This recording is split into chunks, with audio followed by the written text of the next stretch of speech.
فاعوذ باللہ من الشیطان الرجیم بسم اللہ الرحمن الرحیم اليوم اکملت لکم دینکم واتممت علیکم نعمتی ورضیت لکم الاسلام دینا صدق اللہ مولانا العظیم۔ بارگاہ رسالت مآب صلی اللہ علیہ وسلم میں درود پاک کا ہدیہ پیش کریں۔ اللہم صلی علی سیدنا مولانا محمد معدن الجود والکرم وآلہ واصحابہ الکرام ابنہ الکریم وبارک وسلم صلاۃ دائمۃ سرمدا ابدا۔ بڑی معذرت کے ساتھ تاخیر زیادہ ہو گئی اور اندازہ یہ تھا کہ آپ کے امام صاحب قبلہ اس وقت تک یہاں بیان کر رہے ہوں گے اور میں سفر سے ابھی آپ کے سامنے حاضر آیا ہوں، اور زندگی پوری سفر بن گئی ہے۔ اللہ تبارک و تعالیٰ اس میں برکت عطا فرمائے۔ میرے عزیزوں، کچھ اہم چیزیں آج کے دور کے تقاضے کے مطابق آپ کے سامنے رکھتا ہوں۔ ہمارے لیے سب سے امپورٹنٹ چیز یہ معلوم کرنا ہے کہ ہمارے لیے سب سے اہم مسئلہ کیا ہے جس پر ہمیں توجہ دینی چاہیے۔ مسئلے تو بہت ہیں، پریشانیاں، مشکلات اور بہت ساری چیزیں ہیں، لیکن انسان عقل مند وہ ہے جو یہ فیصلہ کر لے کہ مجھے فوکس کس پہ کرنا ہے۔ جس دن اسے یہ سمجھ آ جائے گی کہ پریشانیاں تو 100 ہیں، 150 ہیں، 200 ہیں، لیکن ان میں سے اہم چیز کیا ہے، تو میں سمجھتا ہوں وہ حل سمجھ جائے گا اور وہ اپنے وقت کو اور اپنے انرجی کو، اپنی زندگی کو ضائع نہیں ہونے دے گا۔ آج زندگی کے بے شمار مسئلے ہمارے ساتھ، لیکن ہم الجھے ہوئے کس پہ ہیں؟ کن باتوں پر ہم ڈسکس زیادہ کرتے ہیں؟ کون سی چیزوں میں ہم ایک دوسرے کے گریبان پکڑے ہوئے ہیں؟ یہاں پر آ کر ہمیں تنبیہ کرنا پڑتا ہے۔ جب گھر پر آگ لگی ہو تو آپ آٹے، چاول اور نمک کے لیے جھگڑا نہیں کر رہے ہوں گے، بلکہ آپ کے لیے اہم مسئلہ یہ ہے کہ میرے گھر کی 4 دیواری کو محفوظ کر لوں۔ تو مسائل میں یہ سمجھنا بہت ضروری ہے کہ چھوٹا کیا ہے، بڑا کیا ہے۔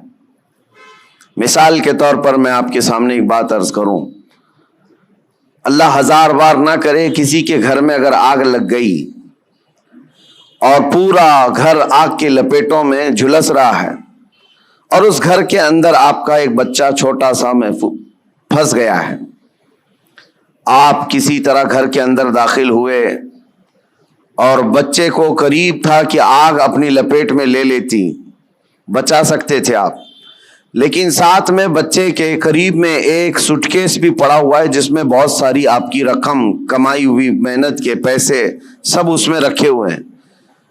آگ اسے بھی پکڑنے والی ہے، ان قریب وہ بھی آگ کی لپیٹ میں پورے مال و دولت جلنے والا ہے آپ کا۔ اب فیصلہ آپ کے پاس ہے، وقت بہت شارٹ ہے، ایک طرف وہ پیسوں کے اور بہت سارے مال کا سوٹ کیس ہے اور ایک طرف آپ کا عزیز از جان بچہ ہے۔ کس کو بچانا چاہیے؟ ایک عقل رکھنے والا بندہ صاف سی بات ہے وہ سوٹ کیس کی طرف نہیں دیکھتا، بلکہ اپنے جان سے زیادہ پیارے بچے کی جان کی حفاظت کرتا ہے، کیونکہ عقل میں اتنی بات تو ہے، اتنا سینس سب کو ہے کہ مال پھر کمایا جا سکتا ہے لیکن جان بچانا زیادہ ضروری ہے۔ اگر بچہ ہمارا بچ گیا تو مال پھر سے آ جائے گا۔ تو میں یہ سمجھتا ہوں کہ یہاں آپ کا سینس کام کر گیا، آپ کو اللہ نے اتنی تمیز عطا کی ہے کہ آپ بڑا مسئلہ کون سا ہے، چھوٹا مسئلہ کون سا ہے، اس وقت آپ پہچان گئے، اور آپ اپنے بچے کو جلنے کے لیے چھوڑ دیتے اور پیسے گننے پر بیٹھ گئے ہوتے، سوٹ کیس اٹھانے پر بیٹھ گئے ہوتے، تو گویا کہ آپ دنیا کے سب سے بدترین بے وقوفوں میں اور بلکہ سیلفش لوگوں میں، بلکہ اس سے زیادہ یہ کہ اپنے گھر والوں پر بھی گھر والوں کے لیے بھی نہیں جینے والا بندہ بن کر کے سامنے آتے۔ دنیا دار، ہوس پرست، لالچی سب چیزیں آ جاتی ہیں اگر چھوٹے مسئلوں پر آپ اپنی انرجی ضائع کرتے۔ ایک ایگزامپل میں نے آپ کے سامنے رکھی۔ اس طرح میرے عزیزوں، آج امت کے بے شمار مسائل ہیں، امت کن کن مسئلوں سے گھری ہوئی ہے، ہمیں ان چیزوں پر ڈسکس کی بجائے آج باضابطہ طور پر مائنڈ ڈائیورٹ کر کے چھوٹے مسئلوں پر لگایا جاتا ہے۔ خاص طور پر اور ہم نے تو ان تمام چیزوں میں بہت سارے علماء کو بھی دیکھا، ان کو جن مسائل کے لیے آج کمر بستہ ہونا چاہیے، پوری قوم اور امت کے لیے ایک مرشد کی حیثیت سے سامنے آنا چاہیے، ان مسائل کو چھوڑ کر وہ بہت چھوٹے سے مسائل میں ڈیبیٹ کر رہے ہیں، چھوٹے سے مسائل میں ایک دوسرے کے اختلافات کو پورے مجمع میں لا کر ظاہر کر رہے ہیں۔ تو یہ بات یہ ہے جو سینس کے خلاف ہے۔ آج امت کے لیے مسائل کتنے بڑے بڑے ہیں۔ میں مانتا ہوں نشہ عام ہے ہمارے ہاں، اور ہمارے ہاں علم کی کمی بہت زیادہ ہو گئی، اخلاق کی کمی بہت زیادہ ہو گئی ہے۔ ہمارے ہاں سود آ گیا ہے، جوا آ گیا ہے، شراب آ گئی ہے، سب آ گیا ہے ہمارے محلوں میں۔ یہ بھی مسائل ہیں جس سے ہم جوجھ رہے ہیں، لیکن ان تمام مسائل میں جو سب سے بڑی آگ لگی ہے وہ ہے عزت مصطفیٰ کی حفاظت، رسول کریم صلی اللہ تعالی علیہ وسلم کی عزت کی حفاظت۔ یہ سب آسانی سے ایک ساتھ نہیں ہوا، سٹیپ بائی سٹیپ ہوتا رہا۔ آج جو درندے کھل کر کے اسلام کے خلاف، قرآن کے خلاف، رسول پاک کی ذات کے خلاف بھونک رہے ہیں، یہ تمہارا لاسٹ سٹیج تھا۔ یہاں آزمائش تمہاری ہے کہ آپ مسائل میں کن مسائل کی طرف آپ زیادہ توجہ دیں گے۔ تمہارے لیے سب سے بڑا مسئلہ تمہارا دین ہے، تمہارے نبی پاک کی عزت ہے، جان ہے وہ جہان کی، جان ہے تو جہان ہے، پوری کائنات کے لیے وہ جان ہے۔ اگر ان کا نام سلامت ہے تو ہم سب کی زندگی سلامت ہے، کیونکہ اللہ تعالیٰ کا وعدہ ہے ہمارے ساتھ کہ دنیا میں تمہیں کس لیے بھیجا گیا ہے، وہ رسول پاک کی امانت بنا کر، امت بنا کر بھیجا گیا ہے۔ اگر ان کے لیے آپ سیریس نہیں ہو سکے اور چھوٹے چھوٹے مسئلوں میں سیریس بن گئے تو گویا کہ آپ وہی کام کر رہے ہیں جو میں نے اگزامپل میں دیا، مثال میں دیا۔ گھر پر آگ لگی، آپ اپنے بچے کو بچانے کی بجائے اپنے مال کی طرف دیکھ رہے ہیں۔ آج میرے عزیزو، کیا اختلافات اس قدر نہیں عام ہو گئے ہمارے ہاں تو وہ بھی معاملات ہیں کہ ماں اور بیٹے کے اختلافات اتنے زیادہ کہ دونوں کورٹ میں جا چکے ہیں، صرف چھوٹی سی بات کو لے کر۔ بیٹا کٹہرے میں اس طرف کھڑا ہے، ماں اس طرف کھڑی ہے، دونوں کے وکیل الگ الگ ہیں، اور لڑائیاں بڑے زور و شور سے، بھائی بھائی کے ہیں، بہن بھائی کے ہیں، پراپرٹی کو لے کر، اور مدتوں کورٹ میں 25 سال 30 سال گزر گئے ایک ٹکڑا زمین کے لیے، اور وہ بھی ایسا کہ کورٹ نے پوری زندگی بھر تمہیں گھمایا پھرایا، تمہاری چپل گھس گئی، جس کے لیے تم نے بڑی بڑی نفرتوں کی دیواریں کھڑا کر رکھی تھی، تمہارے لیے اس کی ایک بالشت جگہ بھی زندگی میں مل نہ سکی، یوں ہی دنیا سے چلے گئے اور مر گئے۔ تو جو لا یعنی چیزیں ہیں اس کے لیے اتنی انرجی ضائع کرنا، یہ بیوقوفی ہے۔ آج میں یہی بات کہنا چاہتا ہوں، امت کو جن مسائل کی آج ضرورت ہے اس پر ڈسکس بھی ہو، اس کے لیے لائے عمل بھی تیار کریں۔ لوگ آ کر کے آج یہ مسائل ضرور رکھیں۔ دیکھیں، آج محرم کا یہ مہینہ چل رہا ہے، اس کو آپ میری تنقید نہ سمجھیں اور نہ ہی میں کوئی گستاخ ہوں۔ میں مولا امام حسین رضی اللہ تعالیٰ عنہ کا پیدائشی شہدا ہوں۔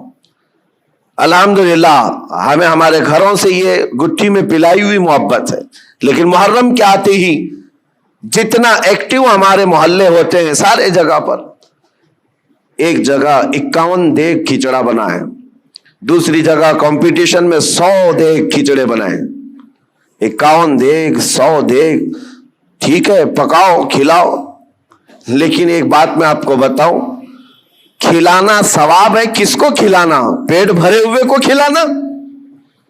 یہاں تو حال یہ ہے جو خود گھر میں کھا کھا کر موٹے ہو چکے وہی کھچڑا کھانے بھی آ گئے۔ کوئی ایسا بندہ تو ہمیں نظر نہیں آیا جس کے گھر میں ایک روٹی بھی نہیں ملتی اور وہ آ کر کے کھا گیا ہو تو اس کے لیے ثواب ہی ثواب ہے۔ غربا اور مساکین کو کھلانا بہت بڑا ثواب ہے۔ سرکار غوث پاک نے تو فرمایا، میں نے ساری نیکیاں الٹ پلٹ کر دیکھ لیا، صرف 2 نیکیاں ایسی نظر آئی جو رحمان کو سب سے زیادہ محبوب ہیں، انہوں نے اپنے ملفوظات میں لکھ دیا ہے، فرماتے میں نے ساری نیکیاں چھان کر دیکھ لی، 2 نیکیاں جو سب سے زیادہ اللہ کو پسند ہے، ایک بھوکوں کو کھلانا، دوسرا ننگوں کو کپڑا پہنانا۔ لیکن یہ شرط بتائی کہ بھوکوں کو کھلانے کا مطلب یہ ہے کہ جو غربت اور افلاس کی وجہ سے کھا نہیں پاتا. میرے اس کہنے کا مطلب یہ نہیں ہے کہ امیر لوگ کھچڑا نہیں کھا سکتے, تبرک نہیں کھا سکتے ہیں. ہم بھی کھاتے ہیں, آپ بھی کھائیں, سارے لوگ کھائیں. لیکن میرے عزیزو, ہمارا کل اثاثہ لا کر کے کیا انہی ساری چیزوں پر ہی خرچ کرنا ہے؟ امت کے لیے ایسے مسائل ہیں, پورے محلے میں گھوم پھر کر کے ہم دیکھ لیں, ہمارے لیے, ہمارے بچوں کے لیے کوئی ایسا کوچنگ سینٹر نہیں ملتا جہاں پر غریب بچوں کو پڑھا کر کے IAS یا IPS تک کی تعلیمات دی جا سکے. اس کے لیے کوئی سوچتا بھی نہیں. اور نہ ہی کوئی ایسا ادارہ ملتا ہے محلوں میں کہ بچہ ہمارا اسکول جاتا ہے, کالج جاتا ہے تو ساتھ میں چل کر کے حافظ قرآن بھی بن جائے. ڈھونڈ کر کے نکالو, نہیں ملتے. ہماری لاکھوں کی ایک مشت رقم جو ہے صرف ہمارے ایک وقت کے کھانے میں چلی جاتی ہے. ایک وقت کے کھانے میں آپ کو یہ بات اس لیے عرض کر رہا ہوں, جب مسائل بہت زیادہ ہیں تو جو امپورٹنٹ مسئلہ ہے اس پر اپنی انرجی خرچ کرنا چاہیے, اس پر ڈسکس بھی ہو اور اس کے لیے عمل بھی ہو. اور ایک بات میں آپ کو بتاؤں, اسرائیل کی ایک پرائم منسٹر لیڈی رہ چکی ہے, اس کا ایک انٹرویو ایک پترکار نے, ایک صحافی نے لیا تھا, جس کو بعد میں چل کر کے کئی سالوں کے بعد لیک کیا گیا. اس کی نے انٹرویو میں جو پوچھا تھا اس لیڈی سے جو پرائم منسٹر تھی اسرائیل کی, کہا کہ آپ کی بہت بڑی مخالفت ہو رہی ہے کہ آپ ایک ایسی پالیسی پر عمل کر رہی ہیں جس سے پورا ملک جو ہے آپ کے ساتھ نہیں کھڑا ہے. پارلیمنٹ کے جتنے ممبر ہیں وہ آپ کے لیے اتفاق نہیں رکھتے. کیا بات ہے؟ کہا یہ وہ دور تھا جب اسرائیل میں کرائسس تھے, مال کی کمی تھی, لوگوں کے ہاں بزنس نہیں تھا, تجارت نہیں تھی اور جاب نہیں تھے. اس وقت جو پرائم منسٹر ہے وہ اسلحات کی ڈیل کر رہی تھی, ڈیفنس کے سامان, اسلحے خرید رہی تھی اور اس پر سگنیچر ہو رہے تھے, ایگریمنٹ بن رہے تھے. تو پارلیمنٹ کے بہت سارے لوگ اس کی مخالفت کر رہے تھے. آج ضرورت کس بات کی ہے اور تم کیا کر رہی ہو؟ کھانا پانی ان کو نہیں مل رہا ہے, ان کو کھانے پانی کا انتظام کرواتے, نہ کہ تم جو ہے ڈیفنس کے ہتھیار خریدتی. اس خاتون نے کہا سب کی مخالفت جھیل لیا لیکن مجھے جو کرنا تھا میں کر گئی. اس پر اس اینکر نے پوچھا کہ آپ ایسا کام کیوں ضد پر کر رہی ہیں؟ سنو میرے عزیزو, وہ یہودن ہے, یہودی, اسرائیل کی رہنے والی, اور پرائم منسٹر وہ کہتی ہے میں یہ کام جو کر رہی ہوں اس کام میں انسپائر ہوں, بہت زیادہ متاثر ہوں تو پروفیٹ محمد صلی اللہ علیہ وسلم سے, مسلمانوں کے رسول محمد صلی اللہ علیہ وسلم سے. کہا وہ کیسے؟ کہا کہ انہوں نے زندگی میں جو اسلامک سلطنت اسٹیبلش کر دی مدینہ طیبہ میں, حالات ان کے بھی اس وقت ایسے تھے کہ ایک کھجور پر ان کے صحابہ پورا دن گزار لیتے تھے, گٹلی چوس کر کے رہ جاتے تھے. ایک پیالہ دودھ کا مل جاتا تو 10 لوگ پی لیتے تھے. اور وہ کہتی ہے میں نے ان کی تاریخ پڑھی, ہسٹری پڑھی ہے, جس دن پروفیٹ محمد صلی اللہ علیہ وسلم کا انتقال ہوا اس دن ان کی بیوی کے گھر حضرت عائشہ صدیقہ کے گھر میں چراغ جلانے کے لیے تیل بھی نہیں تھا. جس دن حضور پاک کا انتقال ہوا اس دن چراغ جلانے کا تیل بھی نہیں تھا. وہ ایسی سادی زندگی تو گزار گئے, لیکن وہ خاتون کہتی ہے چراغ جلانے کے لیے تیل تو نہیں تھا, لیکن سب سے قیمتی اور سب سے عظیم اس زمانے کے 9 تلواریں ان کی دیوار پر لٹکی ہوئی تھی.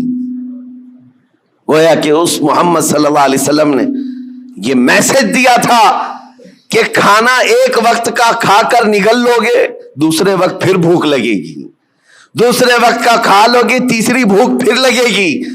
لیکن تمہارے لیے امت کے ڈیفنس کے لیے جو چیز چاہیے تھی وہ محمد صلی اللہ علیہ وسلم نے وقت کی ضرورت کو محسوس کر کے پہلے سے میسج دیا تھا.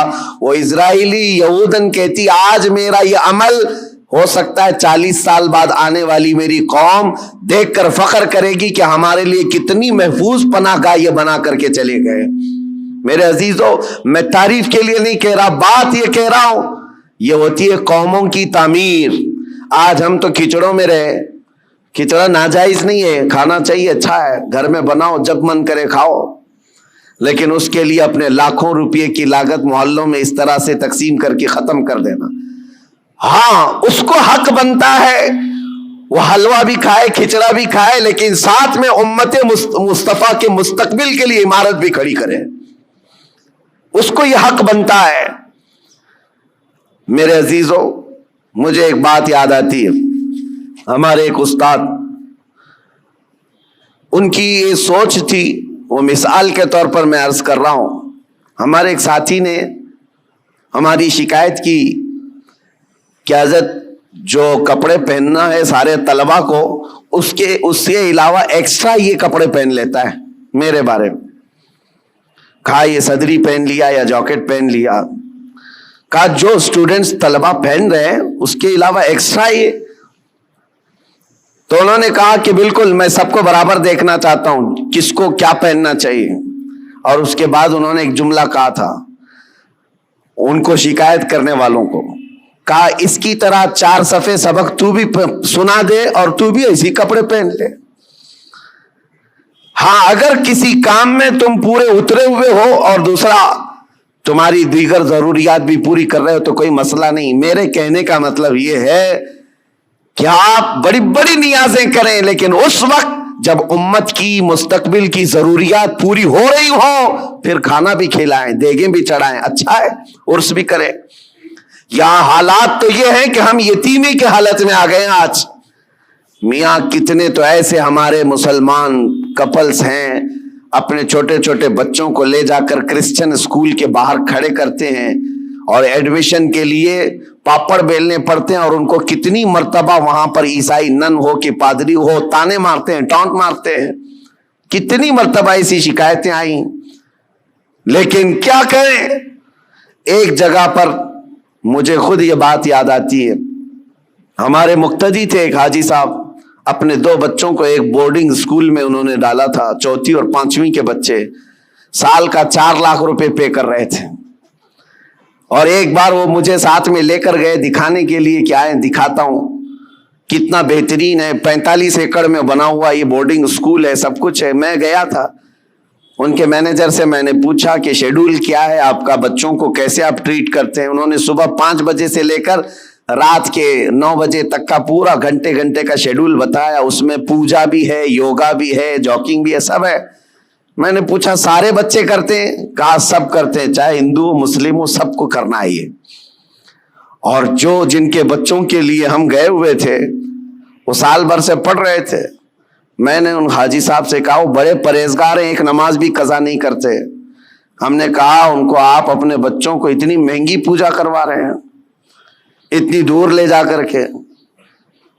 تو خیر ان کو یہ بات لگی, لیکن انہوں نے جواب میں کہا ٹھیک ہے حضرت میں وہاں سے نکال لوں گا, ہمارا ہے کہاں جہاں میں اپنے بچوں کو ڈال دوں.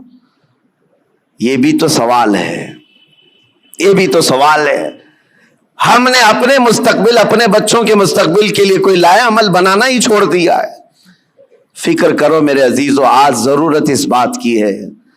میں تو یہاں جب بھی آتا ہوں ہر بار آپ کے اراکین صدر صاحب بیٹھتے ہیں, اکثر یہی پلاننگ کرتے بھی رہتے ہیں کہ یہاں پر کچھ نہ کچھ کام ہونا چاہیے. لیکن یہ صرف پلاننگ میں ہی رہ گئے تو ہماری عمریں بھی پلاننگ میں چلی جائیں گی. کر جاؤ کچھ نہ کچھ, اس لیے کہ ہمارے بچوں کو جو پھل ملنے والے ہیں وہی انقلاب لائیں گے. اور الٹریسٹی اتنی بڑی ہوئی ہے, آپ جو دیکھ رہے ہیں نا ماحول کی خرابی, اکثر آ کر جو شکایت کرتے ہیں بچے نشہ خور ہو گئے, ماں باپ کے نافرمان, سب بہت کچھ ہے. لیکن سب کا علاج یہ ہے کہ ان کو علم دین اور علم دنیا سے روشناس کرائیں, اس لیے کہ علم تہذیب لاتا ہے, اخلاق لاتا ہے, اور علم نہ ہو تو جہالت کے پیٹ سے سب برائیاں جنم لیتی ہیں.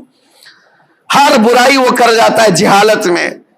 اور آج حالات ایسے ہیں کہ دوسری قومیں ہماری طرف دکھا کر کے یہ تانا مارتی ہیں. ابھی کل رات میں جس علاقے میں تھا لکھنؤ کے قریب, اور صبح لکھنؤ سے میں ابھی آ رہا ہوں, گئے پورا علاقہ مسلمانوں سے بھرا ہوا ہے. لیکن ایسا ہے کہ گاؤں میں جانے کے لیے کوئی کار بھی جا نہ سکے، اس طرح سے گڑھے بھرے ہوئے ہیں، اتنے گڑھے. اور پڑوس کے قریب میں چھوٹا سا گاؤں ہے نان مسلم، پکی سڑکیں، ساری چیزیں. اس پر بات کریں تو لوگ یہ کہتے ہیں یہ تعصب ہے حکومت کا، ان کے ہاں یہ سب ہو جاتا ہے، ہمارے ہاں نہیں ہوتا ہے. میرے عزیزو، ہر جگہ ایسا نہیں ہوتا. بات صرف یہ ہے کہ تم نے جینے کا سلیقہ خود ہی بنا لیا ہے اپنے دماغ سے کہ ہمیں رہنا ایسی ہے. ہمارے محلوں میں، ہمارے گھروں کے سامنے کوڑا کرکٹ کا ڈھیر پڑا رہے، کسی کو فرق نہیں پڑتا. ہم نے تو خود ہی مائنڈ بنایا ہوا ہے. علم آئے گا تو اخلاق بھی لائے گا، تہذیب بھی لائے گا. آپ مدینہ طیبہ جا کر کے دیکھیں، آج بھی الحمدللہ دنیا کا سب سے حسین، ویسے عقیدتاً تو ہے ہی، لیکن ظاہراً بھی جا کر کے دیکھیں تو اس سے پاک و صاف شہر نہیں ملتا.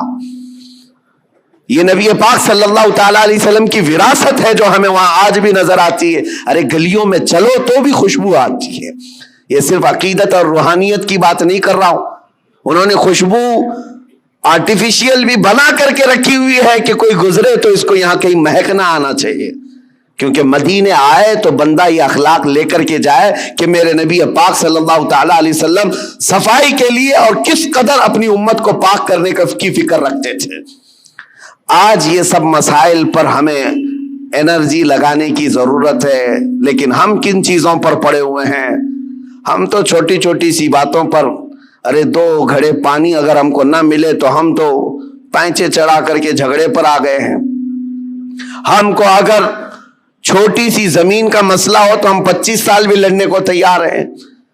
یہ مسائل نہیں ہے. اور اسی طرح سے جو سوشل میڈیا پر آج مناظرے کا اڈا بنا ہوا ہے، ایک جماعت اس جماعت پر، اس جماعت کو اس جماعت پر. اور ابھی ایک مولانا صاحب نے مجھ سے یہ شکایت کیا، کہا کہ کچھ لوگوں نے ہمارے خلاف ایسا بیان کر دیا کہ اس مسجد میں نہ جائیں، یہ امام صاحب کے پیچھے نماز نہیں ہوگی. ہم نے پوچھا کہ کیا ان کو تکلیف کس بات کی ہے؟ کہا وہ ایسا ہے کہ سلسلے کی لڑائی ہیں، وہ دوسرے پیر صاحب کے مرید ہیں، ہم دوسرے پیر صاحب کے مرید ہیں. لیکن اس سلسلے کی لڑائی سے ہم نے پوچھا کیا وہ سنی ہے؟ کہا وہ بھی سنی. آپ سنی ہیں؟ آپ بھی سنی ہیں، اور دونوں اعلیٰ حضرت کے شہدائی ہیں. کہا پھر جھگڑا کس بات کا؟ کہا نہیں، وہاں سب میرے خلاف ان لوگوں نے یہ بات کر دی ہے کہ ان کے پیچھے نماز نہیں ہوگی اس لیے کہ یہ اشرفی ہیں، یہ فلاں ہیں. میں نے کہا یہ تو غنیمت ہے ان لوگوں کو، سوچے عیسائی تو نہیں ہے. اتنا تعصب بھرتا ہے تو جہالت سے بھرتا ہے. اور کن مسائل پر آج تم لگے ہوئے ہو؟ یہاں تو پوری آگ لگانے کے لیے درندے کود رہے ہیں اور تم اپنے آپس میں گریبان پکڑے ہوئے ہو. کیا آپ کو پتا نہیں ہے ہماری پوری جینوسائیڈ کرنے کے پلان بنے ہوئے ہیں، نسل کشی، نسل ختم کرنے کے معاملات چل رہے ہیں. ہماری پوری ناگرکتا، ہماری سٹیزن شپ ختم کرنے کی بات، آئندہ چل کر کے ان کو ووٹنگ پاور تک نہ رہے، یہ پلان ہے سب چیزیں. وہ سب چیزوں کو چھوڑ کر کے ہم تو کن مسائل میں الجھے ہوئے ہیں. اسی لیے کسی نے کہا، اگرچہ محاورہ ہو، تاریخ سے اس کا تعلق ہے یا نہیں، لیکن یہ بات مجھے لگتی ہے کہ بغداد میں جب ہلاکو حملہ کرنے آیا تھا اور پورے بغداد کی اینٹ سے اینٹ بجا دیا تھا، تباہ کر دیا تھا اس نے، پورے بغداد میں 2 لاکھ سے زیادہ لاشیں بچھائی گئی تھی بغداد شہر میں. لیکن یہ ایک محاورتاً یہ بات کہی جاتی ہے، جس وقت ہلاکو بغداد پر حملہ کرنے آیا ہوا تھا اس وقت 2 جگہ جماعتیں مناظرہ کر رہی تھی مسواک کے بارے میں، 4 انچ کی ہونی چاہیے کہ 3 انچ کی ہونی چاہیے. یہ تاریخ سے اس کا تعلق ہو یا نہ ہو، لطیفے کے طور پر ہی کیوں نہ ہو، لیکن بات میں یہ کہتا ہوں اسی کی مثل آج چیزیں کی جا رہی ہیں. جو اہم مسائل ہیں ان کو چھوڑ کر کے جو چھوٹے مسائل ہیں ان پر ہماری پوری انرجی ختم کی جا رہی ہے. آج کئی مدعے ہیں اس طرح کے بات کرنے کے، لیکن میں صرف اتنا کہنا چاہتا ہوں کہ آج اللہ تبارک و تعالیٰ نے آپ کو عقل سلیم عطا کیا ہے تو فیوچر پلاننگ کریں اپنے بچوں کے لیے اور کچھ نہ کچھ ایسی چیزیں کر جائیں. ایک بات اور بتاؤں، بہار میں اتنے جلسے ہوتے میں 365 دن بھی تاریخ دے دوں تو بھی کم ہے ان کے لیے. ہم ابھی 2022 کی بات کر رہا ہوں، بہت بڑے جلسے میں گئے، لاکھوں کا خرچہ کرتے ہیں، پوری رات بھر جلسہ ہوتا ہے. ایک رپورٹر تھے جنہوں نے اینالائز کیا تھا وہ میرے پاس ایک رپورٹ لا کر کے بتایا کہ حضرت پورے سال بھر میں ایک ہی اسٹیٹ بہار میں 4000 جلسے ہوئے، 4000 جلسے، اور وہاں کے رات بھر چلنے والے جلسوں کو میں نے بہت قریب سے دیکھا ہے کہ اس قدر وہاں پر اہتمام کے ساتھ جلسے کرتے. میں جلسوں کا مخالف نہیں، ٹھیک ہے، دین پھیلانے کا ایک ذریعہ ہے، لیکن ہوتا کیا ہے، انہوں نے کہا کہ کم از کم ایک جلسے میں 5 لاکھ روپے خرچ ہوتے ہیں، اس سے کم نہیں، بلکہ زیادہ سے زیادہ ہم نے دیکھے 10-10 لاکھ 15-15 لاکھ ایک رات کے جلسے میں وہ لوگ خرچ کرتے ہیں. منیمم 5 لاکھ روپے خرچ کے حساب سے 4000 جلسوں کا جب یہ رپورٹ نکالی گئی تو انہوں نے سال بھر میں ایک ہی اسٹیٹ میں، یہ غریب لوگوں کی بات کر رہا ہوں، 2000 کروڑ روپے خرچ کیے. 2000 کروڑ روپے راتوں میں یہ خرچ ہوئے ہیں. لوگوں کو اگر ایسا لگتا ہے کہ میں جلسوں والا آدمی، مقرر آدمی، روزانہ ادھر ادھر گھومتا ہوں، میں صاف آج اعلان کرنا چاہتا ہوں میرے عزیزوں، میں ایک جگہ بیٹھ کر کے جو پیغام پہنچاتا ہوں، اللہ کا فضل ہے لاکھوں اس کو ویسے ہی سن لیتے ہیں. بہت بڑے اسٹیج لگانے کی، کانفرنس کرنے کی ضرورت نہیں، اور نہ ہی میری کوئی خواہش ہے، اور نہ ہی میں کہیں پر نذرانے یا لفافے طے کر کے جاتا ہوں، میرا معاملہ ہے نہیں. لیکن دل دکھتا اس بات پر ہے 2000 کروڑ روپے سال بھر میں ایک اسٹیٹ کے اندر خرچہ ہو گئے. ٹھیک ہے، دین پھیلانے کے لیے آپ نے کیے، لیکن دوسری طرف آپ پورا ڈھونڈ کر کے نکالو، مسلمانوں کے لیے ایک یونیورسٹی بھی نہیں ہے پورے اسٹیٹ میں، ایک بھی نہیں ہے. اور ایک چھوٹی سی جماعت جو 0.5 میں جن کا پرسنٹیج آتا ہے ہندوستان میں، وہ ایسے دھرم کے لوگ جن کی تقریباً 11-12 یونیورسٹی ایک ایک اسٹیٹ کے اندر یا پورے ہندوستان کو ملا کر، یونیورسٹی کی بات کر رہا ہوں، چھوٹے کالج کی بات نہیں کر رہا ہوں. تو کیا یہ باتوں پر مجھے رکھنا نہیں چاہیے؟ یہ کوئی میں لفاظی نہیں کر رہا ہوں. کہاں تمہاری رقم جا رہی ہے اور کن مسائل پر انرجی خرچ کر رہے ہو؟ رات کا جلسہ ہو تو گیا، صبح ان کو پکڑ کر کے پوچھو تو یاد بھی نہیں کیا بیان ہوا کیا نہیں، ہاں ہو کرتے رہے، 8 دن کے بعد پورا ہی بھول گئے. پھر کیا بہت بڑا کام کیا دین کا، کون سی تبلیغ کیا؟ ہاں، اس کی بنسبت، اس کے بجائے اگر کوئی ایسا ادارہ وہاں پر قائم ہوتا تو میں سمجھتا ہوں یہ 4000 جلسے کی بجائے 4 بھی ادارے ہر سال قائم ہوتے رہے، 10 سال کے بعد دیکھو لہلہاتا ہوا فصل قائم ہو جائے، امت مصطفیٰ کے لیے ایک بہت بڑا قلعہ بن جائے، ایجوکیشن کے لیے، علم کے لیے. اسی لیے میں یہ دعوت آج پیش کرتا ہوں کہ اپنی انرجی ایسی چیزوں پر ضائع نہ کرو جو وقت کی ضرورت نہیں ہے. ان چیزوں میں اپنا ایک ایک روپیہ خرچ کرو جو امت مصطفیٰ کے فیوچر کے لیے اچھا ہو. اللہ کریم ہم سب کو کہنے سننے سے زیادہ عمل کی توفیق عطا فرمائے. مولا کریم جتنی بقیہ ماندہ زندگی ہے ہماری، ہمارا ہر پل اور ہر لمحہ امت مصطفیٰ کی خدمت میں لگانے کی توفیق عطا فرمائے. دین اسلام کا ہمیں سچا خادم بنا کر کے اٹھائے، اور دنیا میں بھی اور آخرت میں بھی رسول اللہ کا وفادار بنا کر ہمیں اٹھائے. وآخر دعوانا ان الحمد للہ رب العالمین. السلام علیکم.